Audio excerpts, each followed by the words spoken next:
Selamat malam Bapak dan Ibu sekalian. Kita memasuki pertemuan ke-8 Big Data dan Analisis Bisnis dengan topiknya lintas proses Big Data Analysis Predictive Modeling.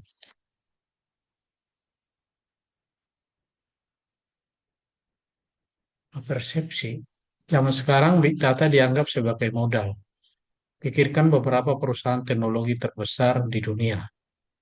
Sebagian besar nilai yang mereka tawarkan berasal dari data mereka yang terus-menerus mereka analisa untuk menawarkan layanan yang lebih baik dan mengembangkan produk dan fitur-fitur baru Big Data dianggap sebagai modal. Terobosan teknologi baru-baru ini telah secara eksponensial mengurangi biaya penyimpanan dan komputasi data, membuatnya lebih mudah dan lebih murah untuk menyimpan lebih banyak data daripada sebelumnya. Dengan peningkatan volume data besar sekarang, lebih murah dan lebih mudah diakses dapat membuat keputusan bisnis yang lebih akurat dan tepat. Menemukan nilai dalam data besar tidak hanya tentang proses analisanya. Ini adalah proses penemuan menyeluruh yang membutuhkan analisa yang berwawasan, mengenali pola, membuat asumsi dan memprediksi perilaku agar data yang Anda dapatkan bisa membantu membuat keputusan bisnis yang tepat. Inilah dia pembahasannya Big Data Analysis, Predictive Analytics, dan Predictive Modeling. Ini apa itu Big Data? Big Data adalah istilah yang menggambarkan volume besar data, baik terstruktur maupun tidak terstruktur yang membanjiri bisnis sehari-hari. Namun bukan jumlah data yang penting, apa yang dilakukan organisasi dengan data itu yang penting. Big data dapat dianalisis demi pemahaman yang mengarah kepada keputusan dan gerakan bisnis strategis yang lebih baik. Sejarah Big Data. Istilah Big Data mengacu pada data yang sangat besar, cepat atau kompleks sehingga sulit atau tidak mungkin untuk diproses menggunakan metode tradisional. Tindakan mengakses dan menyimpan sejumlah besar informasi untuk analitik sudah ada sejak lama. Tetapi konsep Big Data mendapatkan momentum di awal 2000, tahun 2000-an ketika analisis industri Darkley ini mengartikulasikan definisi Big Data yang sekarang mainstream sebagai 3V, volume. Ya, volume, organisasi mengumpulkan data dari berbagai sumber, termasuk transaksi bisnis, perangkat pintar atau IoT, peralatan industri, video, media sosial, dan banyak lagi. Di masa lalu penyimpannya akan menjadi masalah, tetapi penyimpanan yang lebih murah pada platform seperti Danau Data dan Hadoop telah meringankan beban. Velocity. Dengan pertumbuhan Internet of Things, data mengalir ke bisnis dengan kecepatan yang belum pernah terjadi sebelumnya dan harus ditangani tepat waktu. Tech RVAD, sensor dan smart meter mendorong kebutuhan untuk menangani torrent data ini dalam waktu yang hampir bersamaan. Kitas.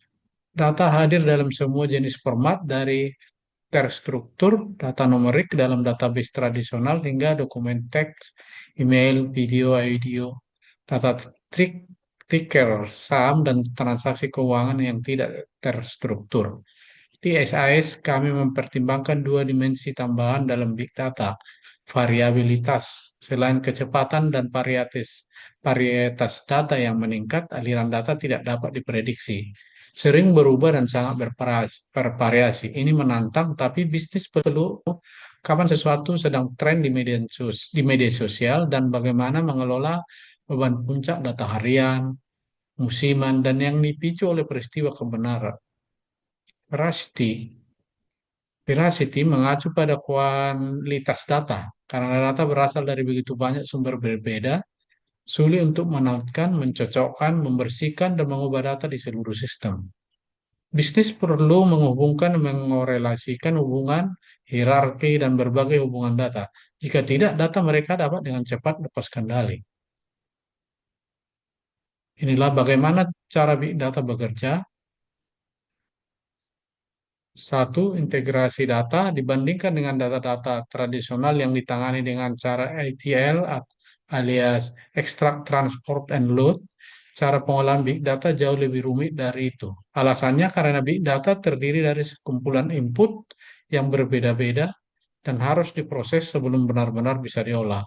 Misalnya, kamu bisa mengumpulkan data berupa komentar konsumen di ruang publik, data foto-foto konsumen dengan produkmu di media sosial, atau bahkan traffic di laman website dan media sosial yang dimiliki. Setelah memproses dan membuat format yang seragam itulah, baru kamu bisa menyodorkan data tersebut kepada analisis bisnis. Analis bisnis. Manage. Untuk bisa memanage data dengan benar, faktor terpenting yang tidak bisa kamu lupakan adalah cara menyimpan data tersebut. Pilihannya memang sangat banyak, tapi bagi kamu yang memiliki dana terbatas, tentu cloud storage merupakan salah satu solusinya. Analisis data. Investasi yang besar untuk mengumpulkan dan memanage data baru bisa terbayarkan apabila kamu bisa melakukan analisis big data. Software olah data tradisional tidak akan mampu mengolah big data yang begitu besar dan kompleks. Kamu harus bisa membuat pemodelan data menggunakan machine learning dan artificial intelligence sehingga bisa dianalisis dengan baik. Bila data sudah dianalisis, kamu akan menemukan banyak input, insight, dan penemuan baru yang bisa dimanfaatkan untuk kemajuan perusahaan. Inilah mengapa big data itu penting. Lihat ini, ya. Big data penting. Pentingnya big data tidak berkisar pada seberapa banyak data yang Anda miliki, tapi apa yang Anda lakukan dengan data tersebut. Anda dapat mengambil data dari sumber apapun dan menganalisisnya untuk menemukan jawaban yang memungkinkan. Satu, pengurangan biaya, pengurangan waktu. Nomor tiga, pengembangan produk baru dan penawaran yang dioptimalkan, serta nomor empat, pengambilan keputusan yang cerdas. Saat Anda menggabungkan big data dengan analitik berkekuatan tinggi, Anda dapat menyelesaikan tugas-tugas yang terkait dengan bisnis, seperti menentukan akar penyebab kegagalan, masalah dan kegagalan hampir secara real time, menghasilkan kupon di titik penjualan berdasarkan kebiasaan membeli pelanggan, menghitung ulang seluruh portofolio risiko dalam hitungan menit, mendeteksi perilaku curang sebelum memengaruhi organisasi Anda. Ini manfaat big data, dia, ya. Ini mengenal pelanggan dengan lebih baik. Dengan mengaplikasikan big data, artinya Anda mengumpulkan seluruh informasi terkait pelanggan yang membeli produk Anda. Mengerti pelanggan Anda adalah cara bagaimana Anda menyediakan produk yang sesuai dengan keinginan dan kebutuhan mereka. Mungkin analisis pasar yang Anda miliki saat ini bisa mengatakan bahwa bisnis Anda sudah menyasar pangsa pasar yang tepat. Namun dengan big data, fakta di lapangan yang berbicara. Membangun strategi marketing yang efektif. Dengan data yang dimiliki, tentu Anda bisa dengan mudah membangun strategi marketing yang efektif dan menjangkau setiap konsumen sesuai dengan segmen pasar Anda. Anda juga terhindar dari risiko menyusutnya pangsa pasar karena hubungan dengan konsumen sudah terbangun sebelumnya. Risiko-risiko lain juga akan berkurang seiring dengan penetapan strategi yang tepat. Sedangkan untuk Big Data Indonesia sendiri saat ini, sedangkan untuk Big Data Indonesia sendiri saat ini juga sudah berkembang dengan fitur-fitur lain yang tentunya sangat berguna bagi bisnis Anda. Ini apa itu predictive analytics, ya? Ini jadi ya. Predictive analytics. Predictive analytics adalah merupakan cabang dari advanced. Predictive analytics adalah cabang dari advanced analytics yang pada proses kerjanya menggunakan prediksi guna mengetahui kejadian yang di masa yang akan datang. Predictive analytics juga menggunakan banyak teknik mulai dari data mining, statistik machine learning untuk menganalisis data sekarang dan membuat prediksinya di masa mendatang.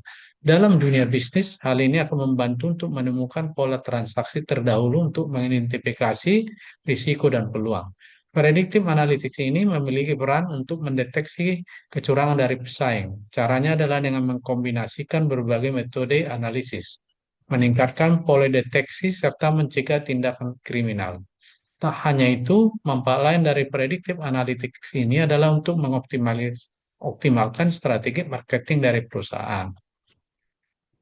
Maka metode ini dapat pula digunakan untuk menebak perilaku pelanggan dan juga dapat mempromosikan produk kepada pelanggan yang membutuhkan.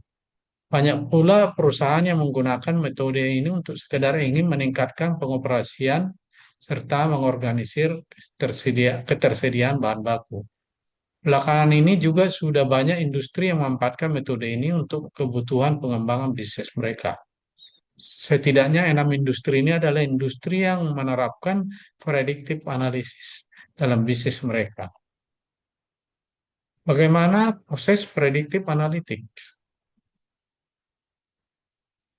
Ada beberapa proses yang dilalui untuk bisa membuat predictive analisis yang sempurna. Dibutuhkan analisa yang sempurna untuk menemukan dan mengeksploitasi pola yang tergantung dalam data untuk mendeteksi risiko dan peluang. Apa saja proses prediktif analitik? Satu, menentukan proyek. Menentukan hasil proyek yang akan diprediksi, hasil kerjanya, pelingkupan usaha, tujuan dan proses prospek bisnis. Dan melakukan identifikasi set data yang akan digunakan. Dengan menentukan proyek, kamu bisa lebih mudah nantinya dalam melakukan analitik. Dua, melakukan koleksi data. Tentunya untuk melakukan analitik dibutuhkan data. Data tersebut bisa diperoleh dari berbagai sumber yang sesuai dengan proyek yang akan diprediksi. Dengan melakukan koleksi dan pengumpulan data, maka akan mempermudah dalam proses analisis dan memberikan pandangan lengkap tentang interaksi pelanggan. Analisis data. Proses nomor 3, analisis data. Ya. Proses selanjutnya itu melakukan analisis data. Analisis data adalah proses inspeksi, pembersihan, transformasi, dan permodelan data dengan tujuan menemukan informasi yang berguna untuk menentukan predictive analysis. Setelah melakukan analisis data, dilakukan proses penyimpulan data dari semua data yang sudah dianalisa.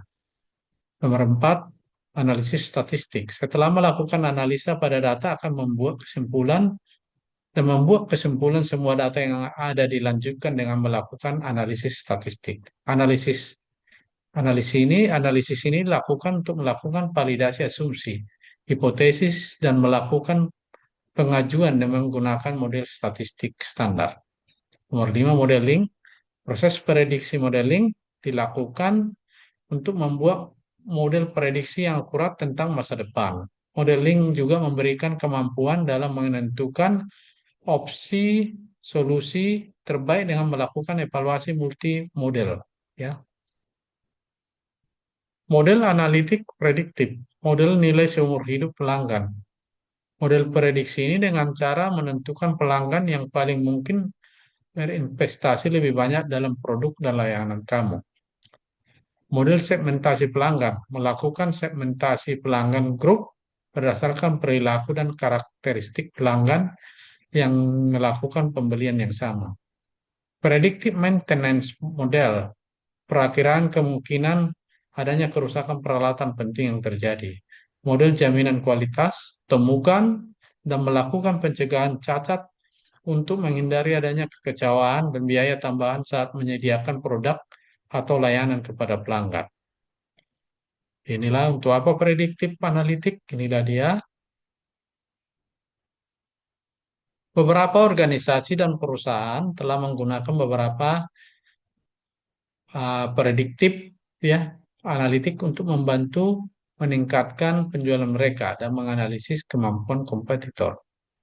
Berikut penggunaan prediktif analitik. Satu, mendeteksi kesalahan atau kecurangan. Pendeteksian akan potensi suatu kesalahan dalam suatu sistem perlu dilakukan untuk mencegah kesalahan tersebut terjadi. Melalui metode prediktif analitik, suatu perusahaan atau organisasi dapat memprediksi kapan suatu kesalahan atau kerusakan akan terjadi. Perusahaan juga bisa mempelajari perilaku-perilaku sebagai indikator bahwa kesalahan atau kerusakan tersebut sangat potensial terjadi. Misalnya, suatu perusahaan produksi melakukan prediksi mengenai pada beberapa kemungkinan besar akan menghasilkan produk yang cacat. Ini dia Contoh penerapan lainnya yaitu untuk melakukan pencegahan terjadinya suatu kecurangan ataupun tindakan kriminal dengan cara memprediksi suatu perilaku atau variabel-variabel yang mengindikasikan ancaman. Dua, mengoptimalkan marketing campaign. Model prediktif membantu pebisnis untuk menarik dan mempertahankan pelanggan mereka, terutama yang paling menguntungkan bagi mereka. Menggunakan metode prediktif, suatu perusahaan dapat memprediksi calon pelanggan yang cocok dengan produk yang mereka tawarkan dan memprediksi apa yang sedang dibutuhkan pelanggan saat ini. Sehingga perusahaan dapat mengoptimalkan marketing campaign yang akan mereka jalankan. Nomor tiga, riset operasi. Banyak perusahaan menggunakan prediksi analitik sebagai perencanaan dalam persediaan bahan baku, kapan persediaan habis, dan kapan persediaan dipesan. Jenis predictive modeling. Terdapat dua jenis predictive model, yaitu model klasifikasi dan model. Nah, model klasifikasi bertujuan untuk memprediksi nilai suatu individu atau subjek. Contohnya, suatu perusahaan mengklasifikasikan apakah calon pelanggan layak diberikan kartu kredit atau tidak. Umumnya, model klasifikasi dalam bentuk 0 tidak layak diberi kartu kredit dan 1 layak diberi kartu kredit. Beberapa metode yang dapat digunakan dalam bentuk model klasifikasi yaitu analisis regresi logistik, analisis diskriminan, analisis cluster, decision tree, dan random forest.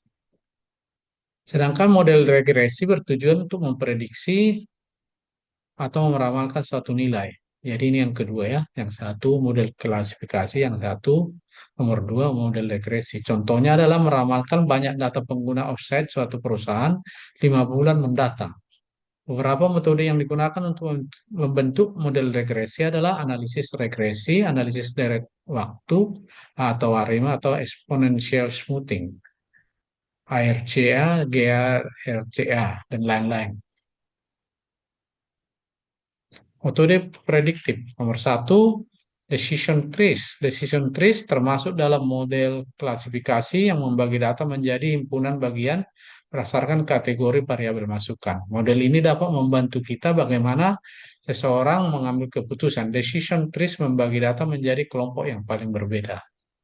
Nomor dua, analisis regresi. Analisis regresi merupakan salah satu metode analisis yang paling sering digunakan atau populer dalam statistik, ya. Analisis regresi ini merupakan suatu bentuk hubungan antara variabel bebas dengan variabel tidak bebas. Hubungan variabel tersebut bisa dalam bentuk linear, logaritma, aditif, atau multiplikatif.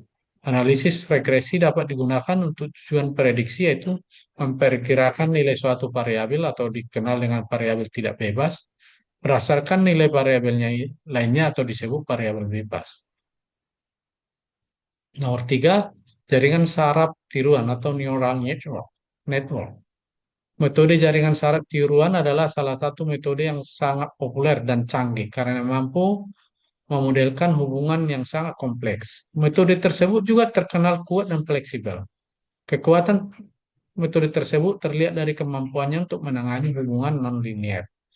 Teknik tersebut sering digunakan ketika modelan matematik atau statistik tidak mampu lagi menggambarkan hubungan antara input dan output. Dalam metode ini, prediksi lebih penting daripada penjelasan model. Jaringan saraf tiruan awalnya dikembangkan untuk meniru jaringan saraf manusia. Sekian dan terima kasih presentasi kita pada hari ini. Kita lanjutkan, kita ketemu lagi di perkuliahan yang akan datang.